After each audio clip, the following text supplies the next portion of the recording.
I'm Bill. I'm Mart. And this is our tree farm.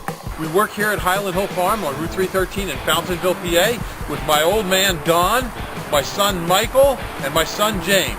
And one thing we've learned after 35 years in the tree business, we never know what job we're going to do next.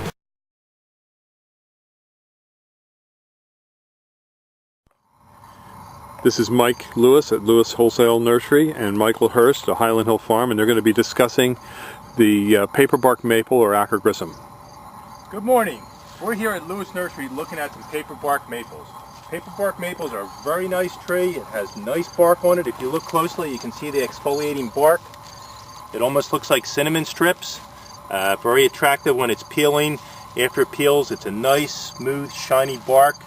Paperbark maples get a real great fall color. It gets lots of intense reds and purples in them. It's a slower growing tree. It'll grow about 6-8 inches a year for you. We have them available in single stems as well as a multiple stem form like we have here. It's a great focal piece for anywhere on the property, particularly in front of your house, in a nice little garden. Mike, do you have anything to add? Yeah, you can put this one closer to your houses, not like a river birch or any other bigger maples. Since this won't grow as big, that you can put closer, it won't grow into your siding or grow up over your house or into your gutters or anything like that. And leaving leaves in your gutters, which is good. Other things that people like about them is that once you put them in, they're usually pretty good. And when the leaves fall off it, like Lewis said, you can see the bark, and that's when the bark really becomes an attraction piece to it. Do people highlight this at night with a light? They can, and usually what they do is they put lights up against it and having shadow cast against the house. How easy is this tree to grow?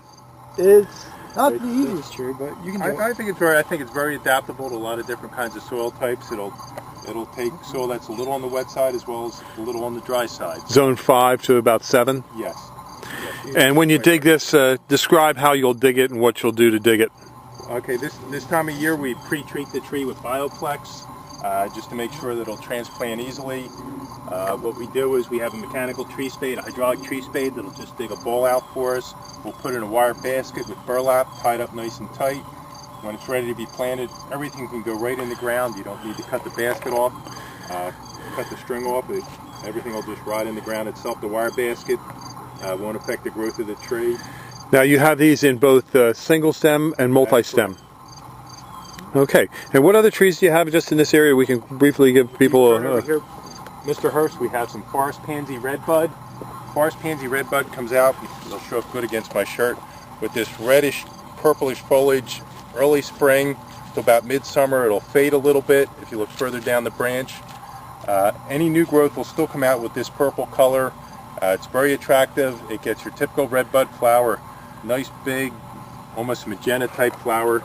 At each leaf bud there'll be a flower. Flowers on the new growth from this year as well as the old growth from last year. It's a nice large shrub. It's also available in a tree form. Okay, and then over here? Over here we have another kind of redbud called Cercis covey. It's a weeping redbud.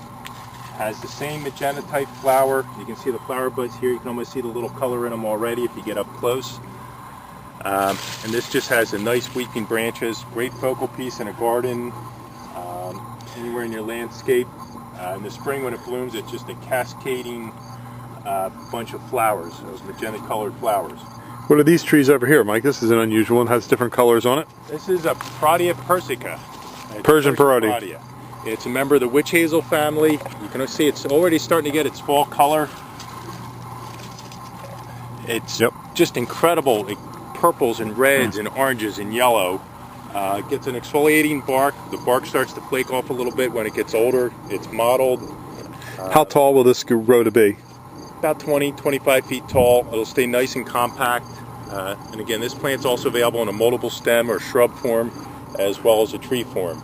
It gets a little purple flower on it in springtime. It's pretty insignificant, but if you look closely, you can find it. Okay, well, thank you very much. And we hope if you need some nursery stock, you give us a call at 215-651-8329. This is Bill Hurst, Mike Lewis, and Michael Hurst.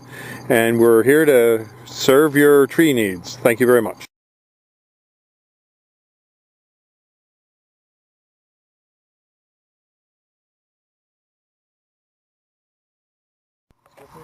How you doing? We're here at Highland Hills Farm looking at fastidiate hornbeam, or columnar hornbeam. It's a nice narrow plant, as you can see.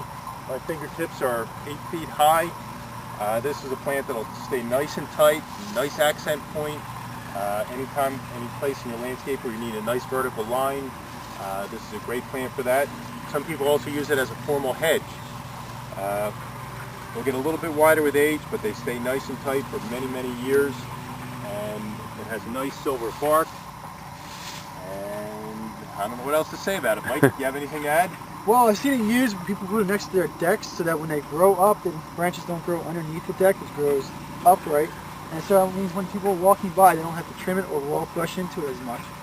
Other uses that they do use it for is you can put it a little bit closer to the house since it doesn't branch out. And if you want to separate a property line and get a real tight hedge, you can do it right there. Arborvitaes or spruces or anything. Right. Different alternative. Yeah. Okay, thank you. And then we see this. We're in September. It's September 23rd, and we can see this autumn brilliance. This is the Amelanchier, and we can see that that's all in bloom right now. Just a nice fall blooming plant with a red foliage in the fall. It'll turn a little red, and it'll have a nice red berry into the winter, which the birds love. It's usually found in a naturalized setting, like along the woods or a wood line, and it's a great bird bush because it provides food and shelter for birds. And it's important to have bushes like this in your landscape for birds, because if you have a bunch of sentinel trees like these bigger trees in the area, that's where a hawk will land and sit there waiting for the little birds to feed on something on the ground, and then it'll try and kill the little birdies, and when it does, the bird will try and get into this bush, so you'll be able to see it not only save itself but feed itself. So again, we're here at Highland Hill Farm on Route 313 in Fountainville, PA, and we do deliver plant and mulch up and down the East Coast for you. And this is just one of our many spots where we're getting our nursery stock from, and we grow a lot of nursery stock here in Fountainville, and we have a big location in Bradford County where we have about 2,000 acres where we're growing material on. So give us a call at 215-651-8322.